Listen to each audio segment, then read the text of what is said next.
नमस्कार. महाधुरळा यूट्यूब चॅनलमध्ये मी गुरु बाळमाळे आपल्या सर्वांचं मनापासून स्वागत करतोय. सध्या संपूर्ण राज्यातल्या जवळजवळ 22 पेक्षा जास्त म्हणजे 29 महापालिकेत वेध आहेत ते महापौर पदाच्या आरक्षणाचे आणि अखेर ही महापौर पदाचे आरक्षण निश्चित झालेले आहे. येत्या गुरुवारी म्हणजे 22 तारखेला सकाळी 11 वाजता महापौर पदाची लॉटरी लागणार. आरक्षण त्या दिवशी जाहीर होणार. त्यामुळं कोणता महापौर कोणत्या शहरात म्हणजे कोल्हापुरात कुठल्या महापौर पदाचं आरक्षण असेल, इचलकरंजीत कुठलं असेल, सांगलीत कुठलं असेल, मुंबईत कुठलं असेल, पुण्यात कुठलं असेल, सोलापुरात कुठलं असेल, हे सगळं आरक्षण सर्व 29 महापालिकांचं आरक्षण जाहीर होणार आहे ते 22 तारखेला गुरुवारी 22 तारखेला सकाळी 11 वाजता. त्यामुळे 4 दिवस प्रचंड उत्सुकता असेल की आमचा महापौर पदाचं आरक्षण कोणतं. कारण प्रत्येकाला उत्सुकता आहे. निकाल लागलेला आहे. यापूर्वी निवडणुकीपूर्वी आरक्षण जाहीर व्हायचं, पण यंदा प्रथमच निवडणूक लागल्यानंतर आरक्षण जाहीर होणार आहे.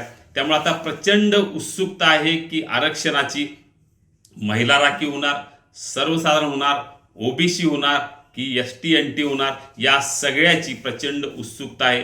कोल्हापुरात 10 वर्षे महिला आरक्षण होतं. त्यामुळे 10 वर्षे अनेक महिलांना महापौर म्हणून संधी मिळाली. इचलकरंजी पहिल्यांदाच महापालिका होते. सांगलीत सुद्धा यापूर्वी महापालिका होती, तिथेही सर्वसाधारण आरक्षण होतं.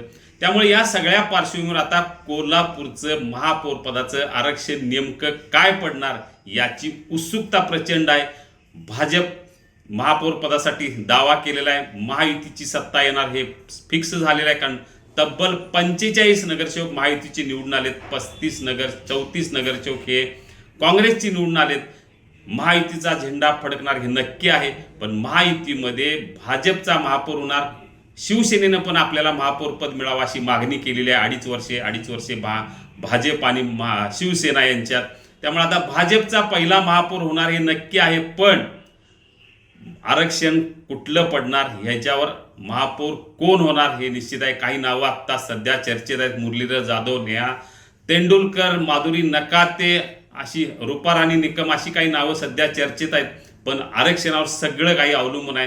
त्यामुळे नेमकं आरक्षण काय पडणार याची प्रचंड उत्सुकता आहे. सगळ्यांचं लक्ष आहे ते गुरुवारकडं. गुरुवारी सकाळी 11 वाजता कळेल की कोल्हापूरचं महापौर पद कशासाठी आरक्षण आहे.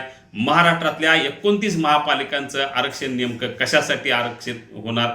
त्यामुळे आता गुरुवारी सकाळी 11 नंतर साधारणतः चित्र स्पष्ट होईल की कोल्हापूरचा यंदाचा पहिला महापौर कोण.